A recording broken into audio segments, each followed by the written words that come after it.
সকালে গিয়ে বাজার থেকে ভোলা মাছ আর এই মাথা নিয়ে এসেছি, মাছের মাথা।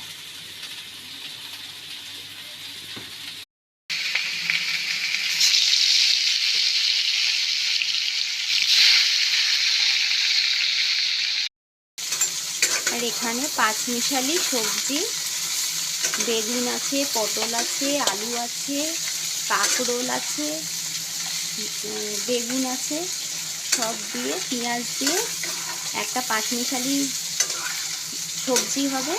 এটা করব মাছের মাথা দিয়ে, মাছের মাথা দিয়ে পাঁচমিশালি সবজি। আজকে দুপুরের মেনু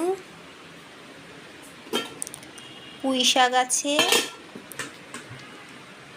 রুই মাছের লেজা দিয়ে ঝোল, পাঁচমিশালি এই যে সবজি মাছের মাথা দিয়ে, আর এটা হলো ভোলা মাছের ঝাল, টমেটো পেঁয়াজ টিয়াজ দিয়ে ভোলা মাছের ঝাল। এই হলো আজকের মেনু। আর এটা তো ভাত।